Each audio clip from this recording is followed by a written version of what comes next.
welcome back to another episode of Life Uncovered. I'm joined here today by Gordon. Now, before Gordon starts speaking, let me just tell you that Gordon is very Scottish. So for any English listeners down in Suffolk who have never left Suffolk and know nothing else but Suffolk, I'll have to put some subtitles there for Gordon, or I'll have to translate for you. No, I'm only joking. Gordon, just introduce yourself. Tell us a little bit about who you are, very briefly, and what you're doing right now with your life. My name's Gordon Thomson. Originally from a place called Motherwell. Came to know the Lord in Oban, and had the privilege of being the Baptist minister in a housing estate in Glasgow called Drumchapel, which was a wonderful, wonderful time. There for 17 years. Then 11 years ago, 12 years ago, and back into the faith mission to do the work of an evangelist. Before we dive into your life and learn a bit more about how Jesus has come into your life and changed you and transformed you, we're just going to do some quick fire questions just to get to know you, right? So, and maybe in a way that we'd not get to know you in the way that we're going to do it, all right? Okay. So here's some of the questions. Would you rather be the smartest person in the world or the richest person in the world? Smartest. Smartest.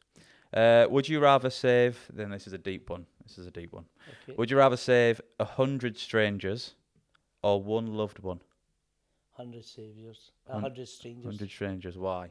Well, if my loved one knows and loves the Lord Jesus Christ, Yeah. and the 100 don't, I know where my loved one's going. Yeah. But if the 100 are not saved and converted, I know where they're going. So I'd rather... Good. I like that answer. Would you rather see the future or change the past? None of them. None of them. Mm-hmm. If you had to. If I had to. Change the past or see the future? I'd probably change my past. Yeah. Uh, Okay. Would you rather... Now, I've asked this question wrong before and it sounded really stupid, so if I do that again, then you just laugh at me. No problem. Would you rather have no sight or be deaf? What was that? No sight. I think I'd go for the hearing. Go for the hearing. No I'm hearing. losing my hearing anyway, so I may as well lose the other one. It also means that you can just switch off when someone's talking to you. Do you have any pet peeves? Things that just peeve you off, annoy you? Pet peeves? Bullying. I detest bullies. Bullies. Mm-hmm. Yeah. And what's your death row meal? So say you are on death row. It's your last day. What would be your last meal? Something that cooks very slow. Like a slow cooker, pulled pork or something. A sirloin steak. A sirloin steak. Very nice. Okay, let's dive into more important questions. So can you paint us a picture of your upbringing? What your family life was like, what it was like for you growing up? Okay, Calvin. Well, my upbringing, they call it nowadays, as a dysfunctional family. That's the polished name for it. But my upbringing, I was brought up in a council estate in Motherwell called Muir House. Is all houses, just full of houses. And unfortunately, when I was only 5, my mum and dad got divorced, and my mum had to bring 4 children up. John was 2, I was 5, Drew was about 7, and Marion was about 9. And so our upbringing was a divorced home, but also my mum had an alcohol problem. She was an alcoholic and also suffered from clinical depression. Mm-hmm. So that was our upbringing. There's sometimes no food. There was a lot of difficulties in the house. Mm-hmm. And there were struggles in the house. So that was my upbringing. And what was that like for you? What did that do for you as a child, your self-image, when you sort of look back now and look at yourself as a child? What did you sort of think of yourself? What was the picture of yourself? Suffer from inferiority. Mm-hmm. Everybody's brilliant. Mm. I still have to work at that. Mm-hmm. Because of my upbringing, and I was rubbish at school. I'm dyslexic. I was always in the remedial class. You feel self-worth is very, very low. Very low. So that was my type of who I was as a person, I would say.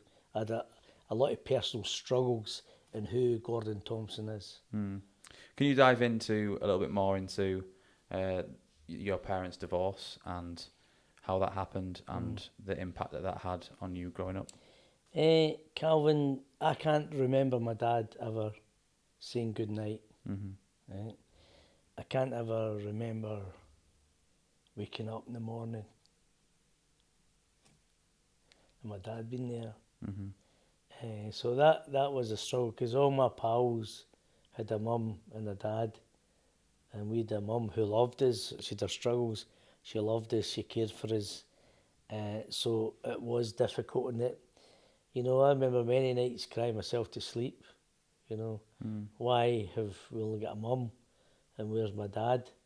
So it damaged me. I would say it damaged me. But some of the damage, you hide it as you're grown up. You don't talk about it. Then I'm 61.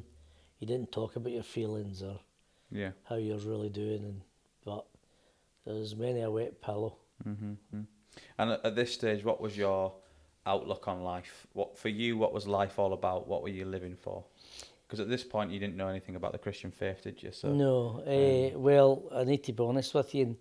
And, even though my life was like I get involved in buying and selling. I was only 11. I used to have a paper round, and I'd make money with that. So I used that money to buy things. I used to buy stolen goods. If anybody stole anything, I would buy it and resell it. And also, in a very small way, I'd do money lending just amongst my pals. I'd give them £1 and they'd give me 125 back. And so that's what we were up to, and used to shoplift and all that sort of stuff. We thought that was all normal. We actually thought it was normal. So you're into sort of wheeling and dealing. So you've grown up in that background, that environment. When did you drop out of school, and what did you start doing then with your life in sort of teenage years? Well, I was only about 13, and my brother studied to be a chef, learned to be a chef, and moved up to a wee place called Oban. And his friends were going up to see him, and that's what I liked to go up with him. And I was only 13, so quite a lot of schooling still to do. But I fell in love with Oban. I always say coming down the Balconry, I just fell in love with it. The sea, the hills, it was just beautiful. Compared to, I call it concrete jungle, Muirhouse. And so the boys went away back home, but I stayed up there in Oban. I got a job as a dishwasher. I worked in the restaurant as a dishwasher. I got £1 a day. I got my food, and I had nowhere to sleep. But my boss allowed me to sleep on the kitchen floor. And I slept on the kitchen floor. And then it came to the end of the 6 week school holidays were up. I was 100 miles away from the school, and they never knew where I was, and I never told them. And we called it dogging school. I stayed away from school, and I did get into trouble. My mum got into trouble. She got fined £60. I went to a children's panel, but the school ended up washing their hands off me. So I just stayed up there and worked in Oban, and my mum was happy because I wasn't getting into trouble. I wasn't stealing. I used to be a glue sniffer. I wasn't glue sniffing. I stopped all that because I was working, and so she was happy for me. So she never says, "Come back home. You need to go to school." I was doing okay, so she was happy. And what was your relationship like with your mum growing up? Oh, I had a great relationship with my mum. I loved her, and my mum loved us, and she tried her best. Tried her best. But no, my mum was a lovely lot. She had her problems, like us all, but she loved us, and she'd do anything for us. So you're up there in Oban. You've come from the background that you've come from. How on earth did you go from that to encountering the Christian faith? So how on earth did you go from the background that you were in, the way that you thought about yourself, the things that you were involved in, to them becoming a Christian? Tell us a little bit about that. Right.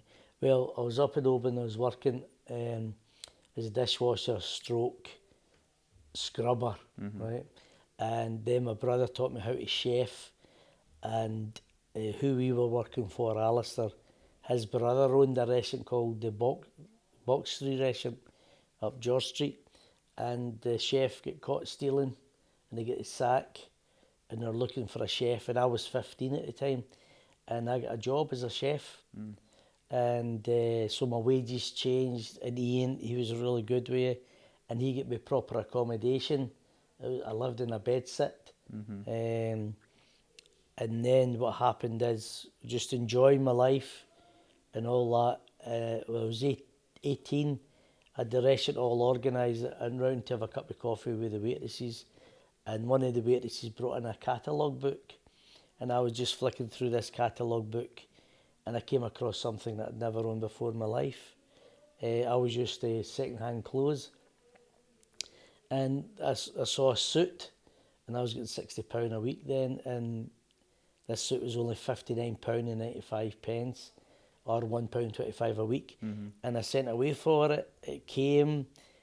We started to think, where could I wear a suit, and we were struggling. And one of the waitresses, Christine her name was, and she says, Gordon, people wear suits to church. Why don't you go to church? So Christine, myself and Caroline started going to church, and they were married, so eventually they stopped going. Sunday was a busy day for them. So I started going to church, and I heard something that I'd never heard before. I heard that God loved me, Jesus died for me. I heard that I had a Father in heaven who'd never leave me nor forsake me. I heard that I was a sinner. I thought I'd get to heaven because, yes, I used to do wrong things, but now I would do a good turn rather than a bad turn. I thought I'll get into heaven because of my good works. But the minister, Reverend Tommy Urquhart, told me, no, you don't get to heaven unless you come, repent, and receive the free gift of God, which is eternal life. And I started to realise I'm not a Christian. Even though I'm going to church every Sunday, I'm not a Christian. But I wanted to become a Christian. I didn't even know how to pray or anything. And as I started to hear the gospel, the good news, as I started to hear about Jesus dying on the cross, resurrected 3 days later, and hear all that good news about it was for me, I wanted to become a Christian. And so what happened is I went up to see the minister one Tuesday afternoon, and explained to him, started going to your church, bought a suit. It's the reason why I started going. But I know I'm not a Christian, but I want to become a Christian. I didn't even know how to pray or anything. I never knew anything about the Bible or anything, stories about the Bible. And he prayed a very simple prayer. And I copied that simple prayer and invited Christ to come into my life and change me. And that was the beginning. And you mentioned something there that God was a father, and God was a father who'd never leave you. God was a father who loved you perfectly. How did that impact your perception of who God was? Because a lot of people think that maybe God's a judge who sits on a cloud and points his finger at you.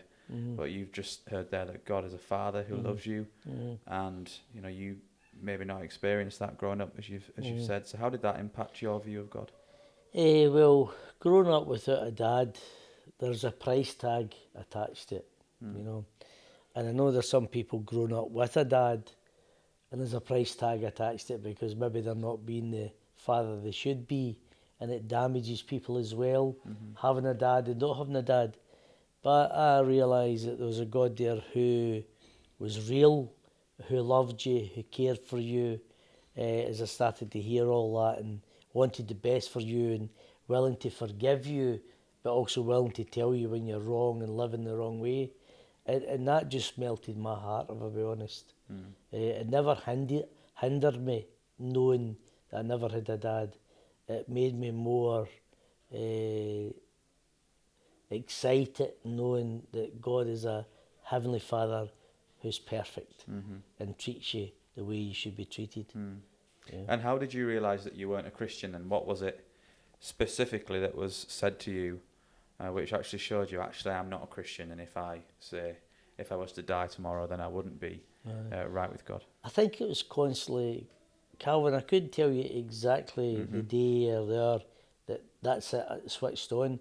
I think it was the constantly hearing the gospel, the good news, continually hearing that. I started to realise, and the Holy Spirit was speaking to me and dealing with me.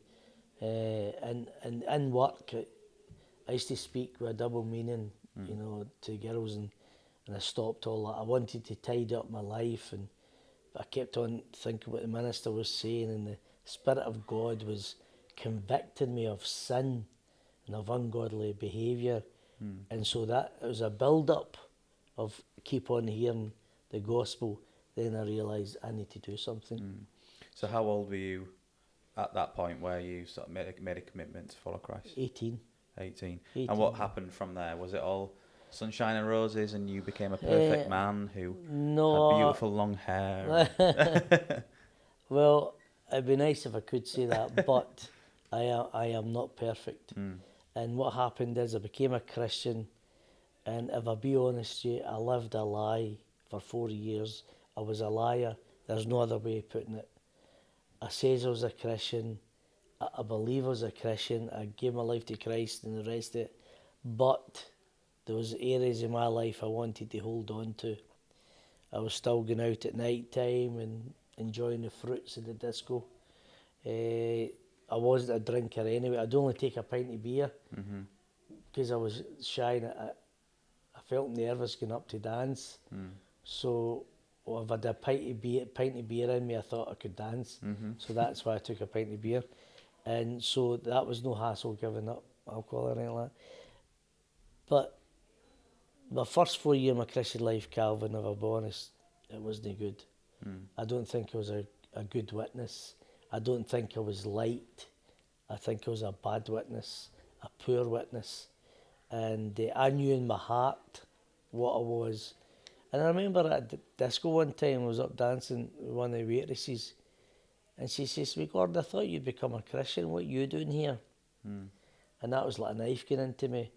But 4 years of my Christian life, I came to a place, it was in the kitchen actually, came to a place that I asked God to take every area of my life. I'm fed up of living a lie, because living a lie, I was saying one thing, but living another way. And I was a very, very unhappy Christian. You mentioned the other night when we were doing the young people's conference, you mentioned that you were saving up money to get your own restaurant. And then you mentioned that there was one point where you thought, you know, why am I doing all this? Because I'm so unhappy. Tell us a little bit about that. You know, you were saving money up for a restaurant, and that moment in the kitchen that sort of transformed your Christian faith too. Right. Well, what happened is, Calvin, I was working hard. I worked all the hours I could work and saved up, very hard saved up, because I wanted to buy my own restaurant. I wanted to have my own business or a bed and breakfast house that my mum could come up and run. And I'd bought I bought a flat and done it up and sold it quickly and made a few pound on it. Then bought a 5-bedroom flat and done it up.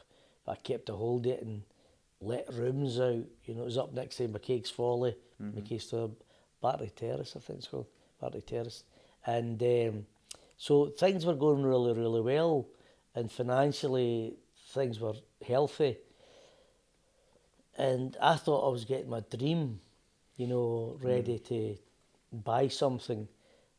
But then I committed my life to the Lord, every area, and I started getting fed up of chefing, and I loved my job. I started getting fed up of having all this money, and it sounds silly. It really sounds silly. I thought, what's the aim in life? You know, what's the aim? Just having plenty of money? And my heart started to get stirred to tell people about Jesus and talk to people about Jesus and communicate the good news that I'd heard and changed my life. And so my desire started to change, and I really believe it was God starting to call me to go and to tell other people about Him. And so I lost the desire for my own restaurant. I lost the desire to make plenty of money. You know, there's nothing matter with having money. It's the love of money. It's the root of all evil. It's not the amount. You can have somebody that's a millionaire and it doesn't hinder them. You could have somebody that's got £100 that hinders them. You know, so there's nothing the matter with having plenty of money. It's how your behaviour. And so I lost the desire to get my own restaurant, and I just wanted to try and talk to people about Jesus, but I struggled. Making the money was easy. right? I had to put in the hours. It was easy, but God was asking me to do something that was hard, and that was to talk and to communicate and to read and to study. And I was the weakest of weakest of weakest of weakest when it came to all that stuff. So what happened from there then? You obviously felt God calling you to go off to Bible college, to learn and to study. Tell us about that process, because you've already mentioned that you struggled with reading and writing, and so tell us a bit about that. You getting called to Bible college and what unfolded from there. Well, I really believe the Lord started to speak to me about going and study. I spoke to the minister, and he says, keep praying. If it's of God, it won't leave you. He says, come back to me in 6 months. So I'm back and spoke to him, and I says, Tom, it's still there. He says, keep on praying, the Lord will speak into your life and reveal it. And one time, same again in the restaurant, I've cried out to God. I was in the kitchen myself. I says, God, please help me. If this is of you, I need to know it's of you, because I want to go, but I need to know it's of you and not of me, because I never had the ability, Calvin. I couldn't string a few words together, and my reading and writing was a disgrace. And I says, but if I knew it was God, I wanted to fulfill it. And I read my normal readings, and it was in John 6, verse 27, after Jesus had fed the 5,000. And it says, do not work for food that goes bad. Instead, work for food that lasts for eternal life. And only Jesus Christ can give you this. And I knew then it was a seal on it. And I thought, that's it. This is of God.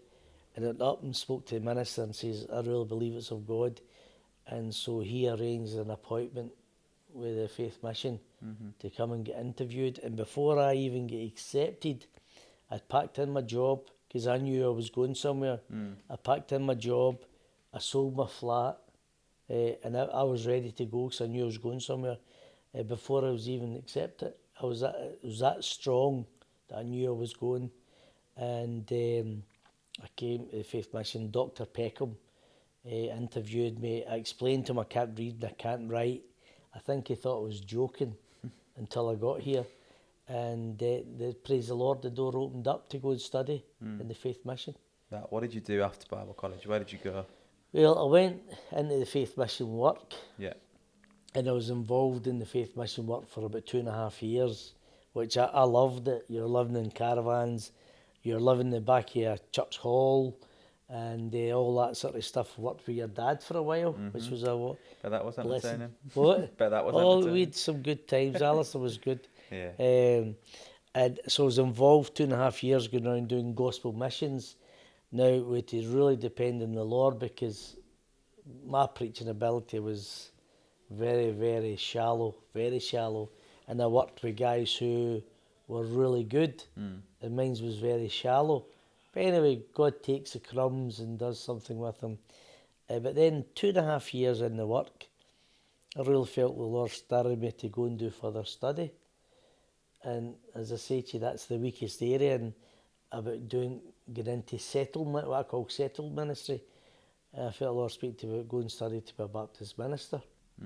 So I went and spoke to them to go to the Baptist Bible College in Glasgow. So you went and did that, and then became a Baptist minister in Scotland, yeah? I was in a big house estate in Glasgow called Drum Chapel, Drum Chapel. which was about 17 years in. It was brilliant, lovely people.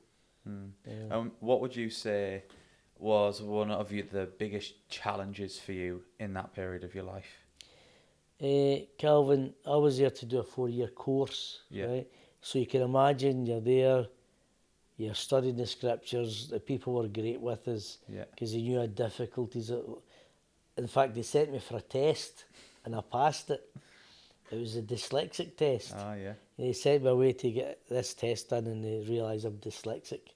And so that was fine. But the biggest challenge, I would say, in my life, one of the biggest challenges, I was in my 3rd year, right? Now you imagine, here you are, you're studying to become a Baptist minister. I was engaged to Janice at the time. We were getting married in my 4th year. And so things were all looking good. I'd actually had a call to a church, drum chapel, and they were waiting to finish. So everything looked really good.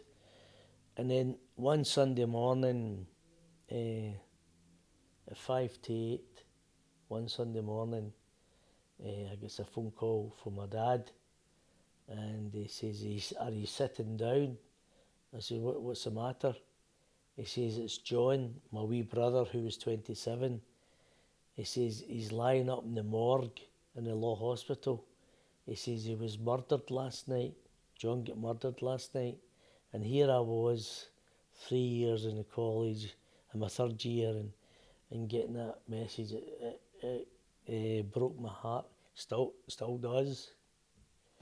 That was a big fight to get to work through that, because bitterness crept in, and I was assistant in Airdrie Baptist in my third and fourth year. It was a lovely congregation, lovely people, and I lived with my mum. I was married at the time. My mum lived in Motherwell, and I used to travel to Airdrie on the Wednesdays and the Sundays, and I had to pass by where it happened to John.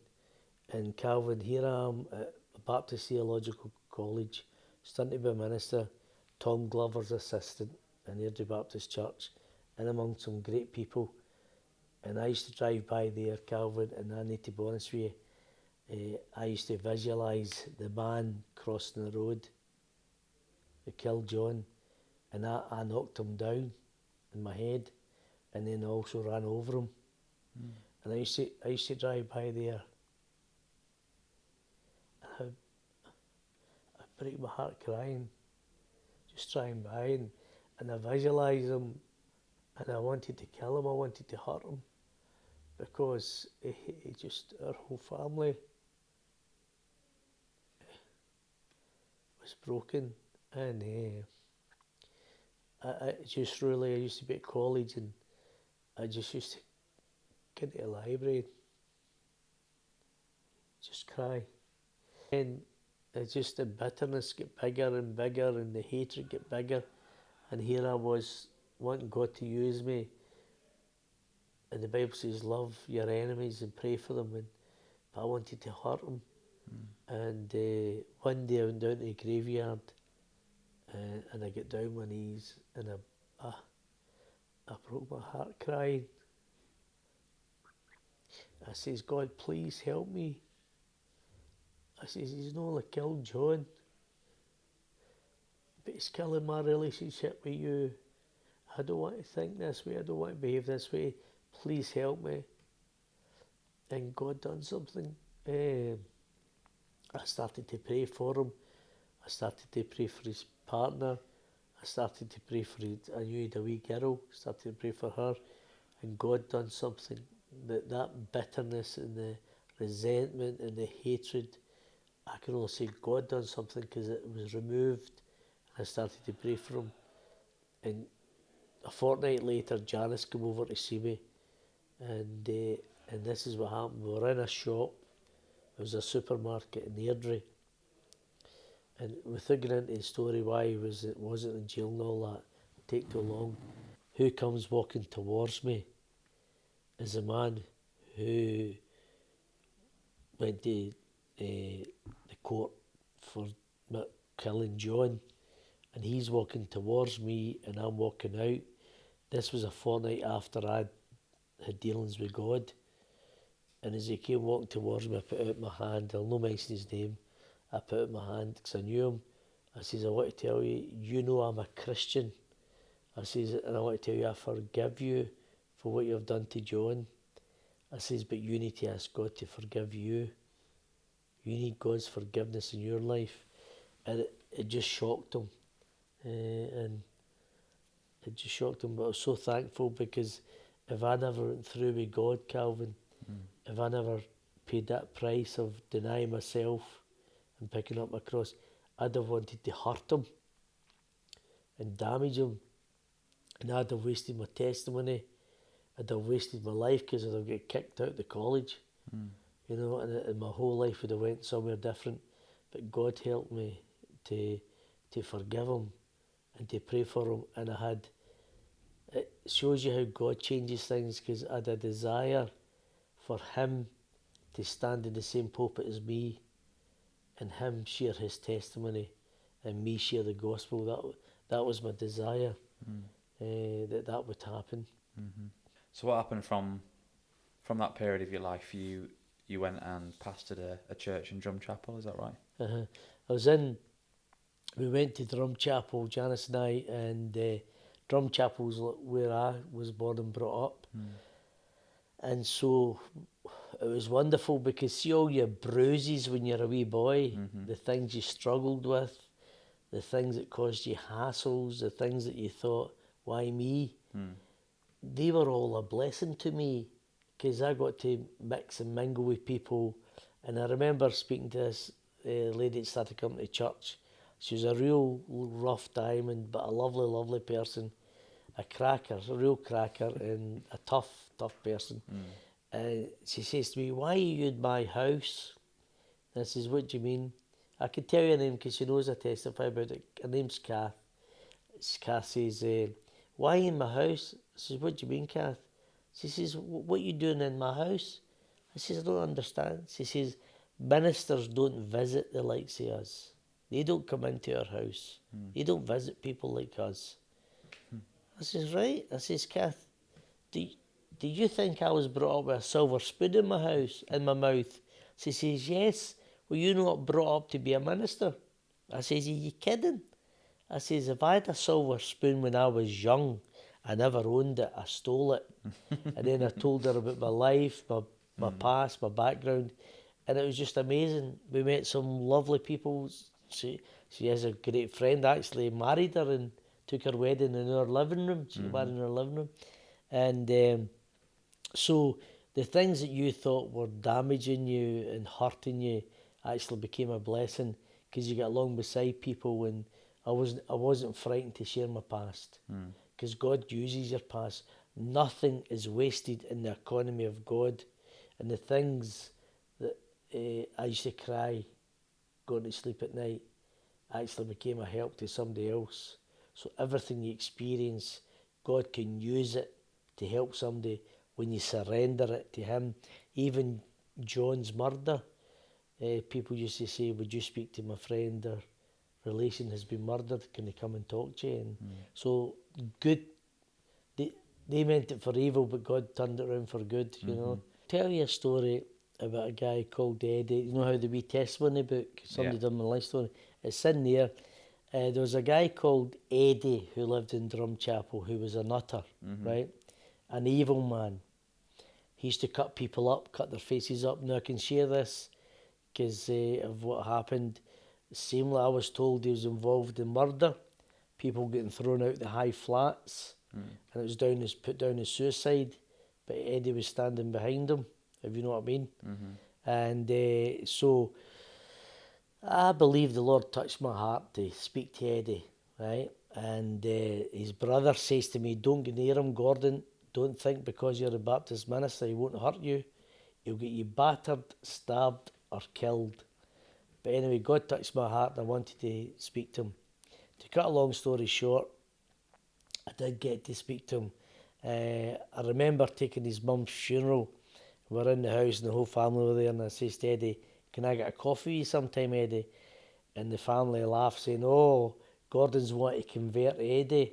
And I says, well, I can't convert you, but it's great that you know you need converted. That's a good sign.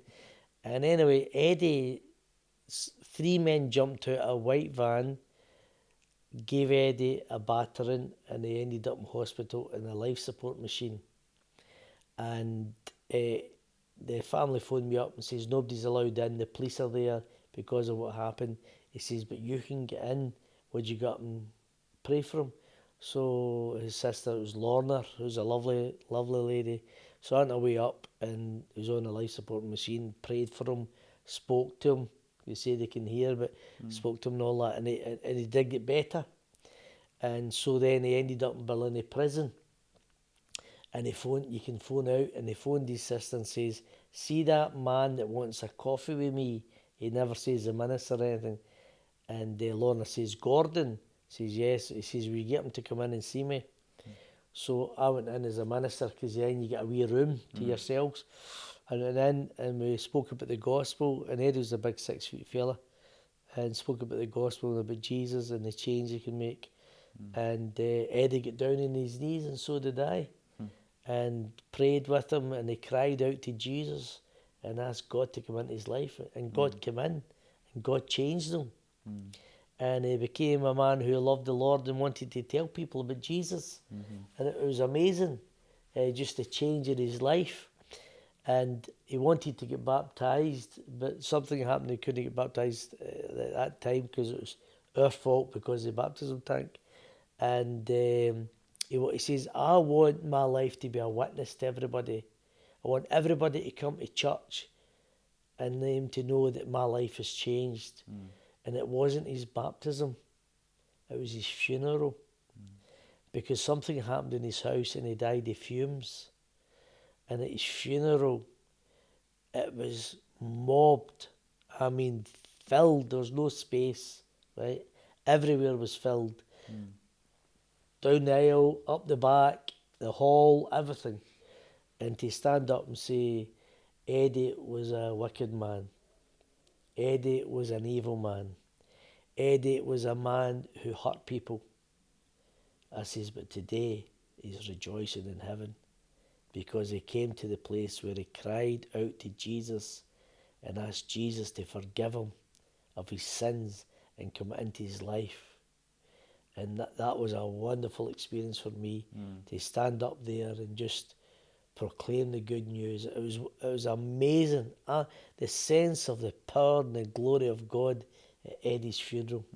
Like listening to your story and listening to your testimony, it's amazing to see the correlation with the other podcasts, to see how God used what your life was like before meeting Christ to then for him to change your life and put you back where you were to reach those people.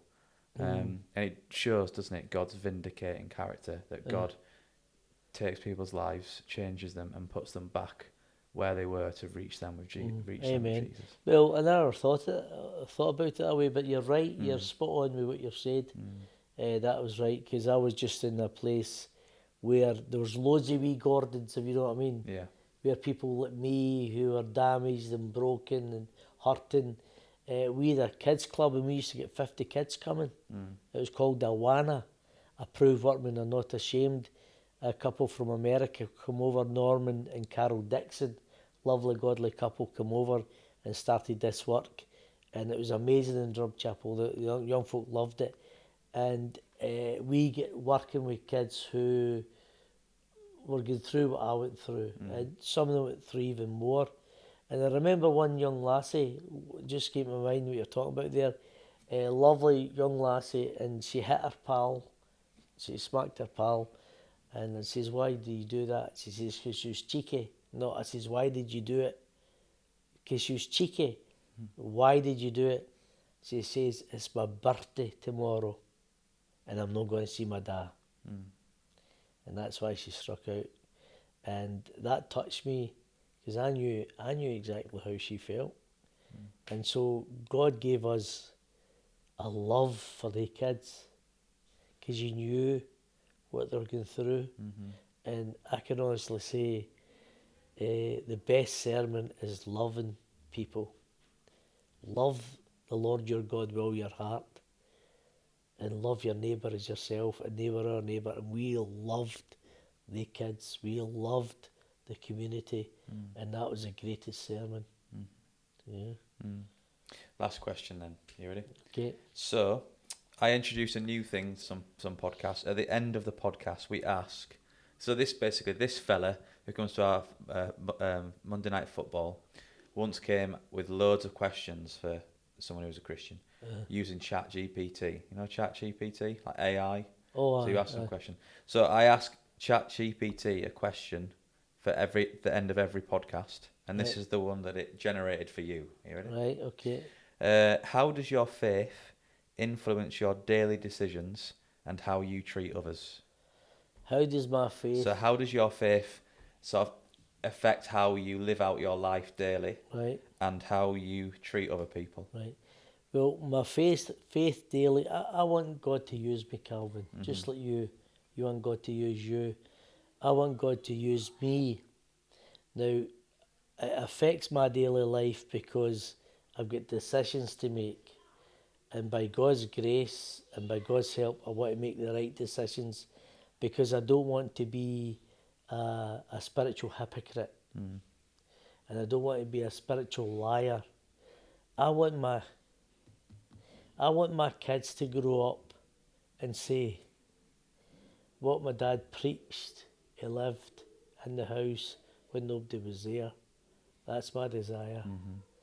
So that affects my life, Mm. the way I treat you, the way I treat somebody else. So I would like to live for the glory of God. And that's not just a pious statement, Calvin. Mm-hmm. I mean that. I want Jesus to be exalted through my life and not to be frightened. Because sometimes people become Christians and they get a bit snobby, if you know what I mean. Mm. You know, Mm-hmm. they forget their past Yeah. and they don't want folk to know. No, use whatever's happened, Mm. use it for God's glory. So that's the first part. What's the second part? And then how does that affect how you treat others? Well, well, how you treat others, love your neighbour as yourself. Mm-hmm. The best way to treat other people is the way that the Lord wants you to treat them.